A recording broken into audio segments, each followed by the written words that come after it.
Dear listeners, welcome to our show, where we delve into the fascinating realm of ancient history. Today, we embark on an enthralling journey through the annals of time, exploring one of the most pivotal conflicts in human history, the Peloponnesian War.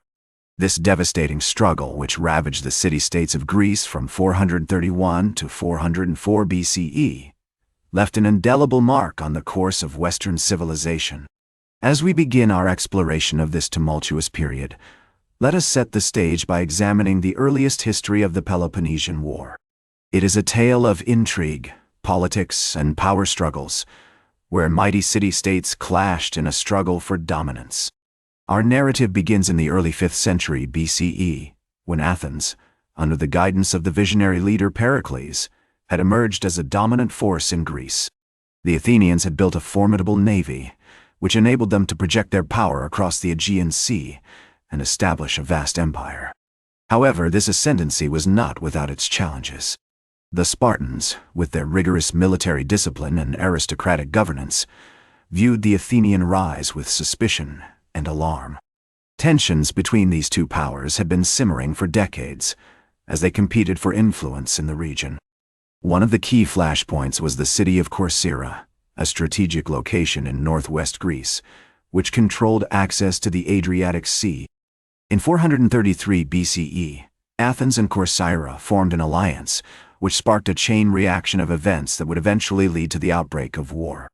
As we navigate the complex web of alliances and rivalries that characterize this period, we find ourselves in the midst of a delicate balancing act. The Athenians, led by Pericles, sought to maintain their dominance through a combination of diplomacy and military might.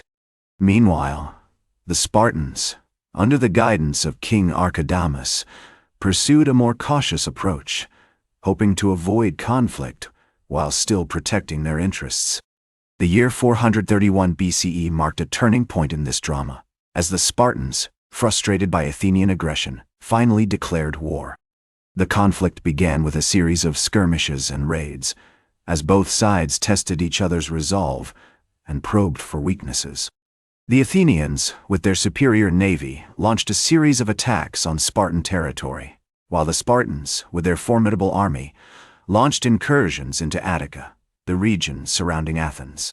As we explore this critical period in the lead-up to the war, we find ourselves drawn into a world of intrigue and deception.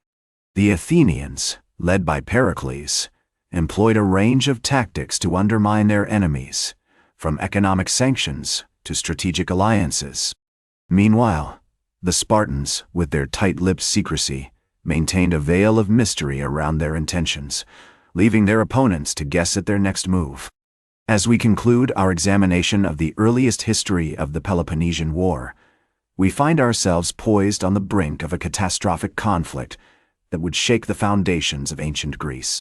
The stage is set for a drama that will unfold over the coming years, as mighty city-states clash in a struggle for survival and dominance. Join me, dear listeners, as we venture forth into the midst of this epic conflict, and together, let us unravel the intricate tapestry of the Peloponnesian War. Duel.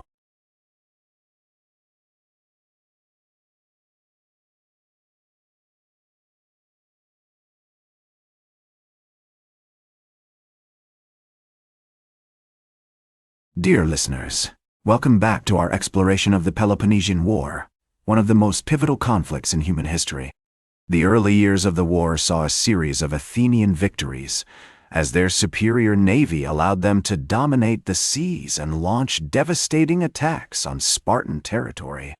One notable example was the Athenian expedition to Pylos in 425 BCE, where they established a fortified base and began to raid nearby Spartan territory.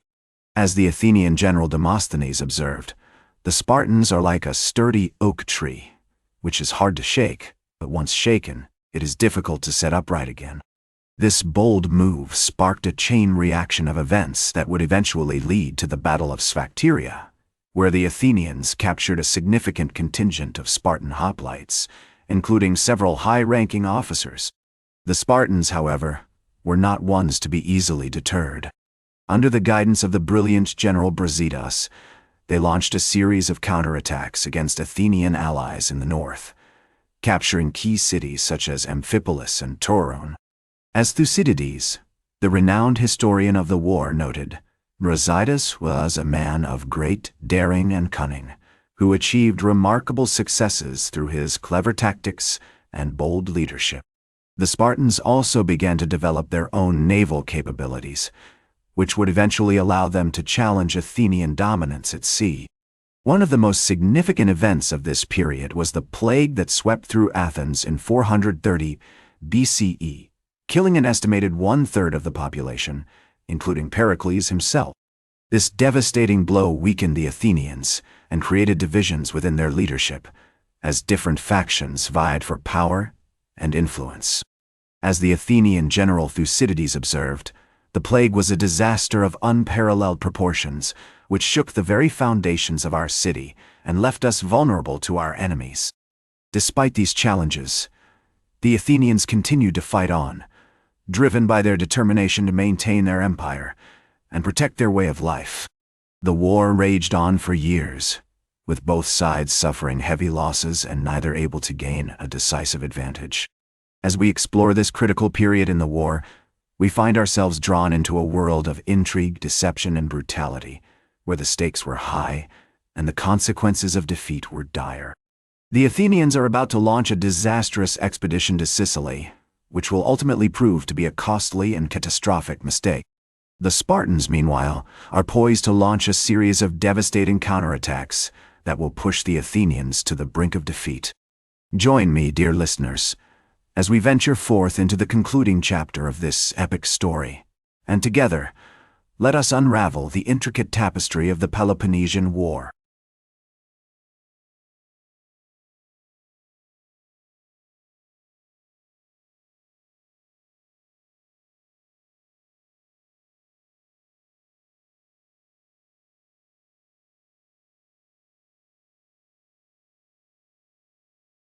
Dear listeners, welcome back to our exploration of the Peloponnesian War, one of the most pivotal conflicts in human history.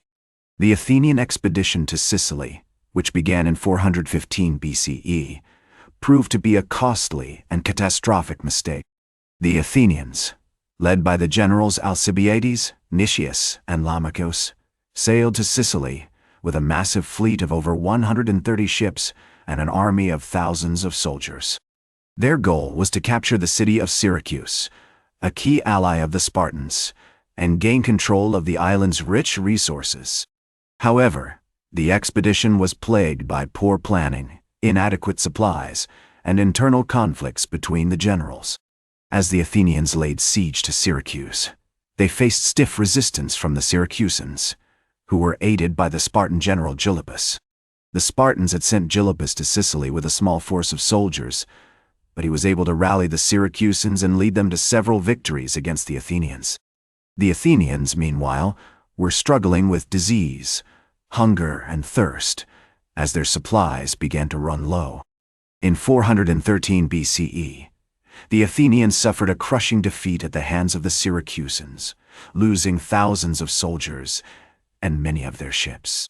The expedition was a disaster, and the Athenians were forced to retreat back to Athens, their tails between their legs. The failure in Sicily marked a turning point in the war, as the Spartans gained the upper hand and began to push the Athenians back on all fronts. The Spartans, meanwhile, were able to take advantage of the Athenian weakness and launch a series of devastating counterattacks. In 405 BCE, the Spartan general Lysander led a fleet of ships to the Hellespont, where he defeated the Athenian navy and captured over 160 Athenian ships. This victory gave the Spartans control of the sea and allowed them to blockade Athens, cutting off the city's supply lines and leaving its inhabitants to starve. In 404 BCE, the Athenians were forced to surrender, and the war came to an end. The Spartans had emerged victorious, but at great cost. Both cities had been devastated by the war, and many of their citizens had been killed or displaced. The Peloponnesian War had lasted for over 27 years, and it had left deep scars on the Greek world. As we look back on the Peloponnesian War, it is clear that it marked a significant turning point in Western civilization. The war had shown that even the greatest cities can fall, and that the consequences of conflict can be devastating. It also led to the rise of new powers, such as the Spartans and the Thebans, who would go on to shape the course of Greek history. The legacy of the Peloponnesian War can still be seen today in the modern concept of realism in international relations. The war showed that cities are driven by their own self-interest, and that they will stop at nothing to achieve their goals.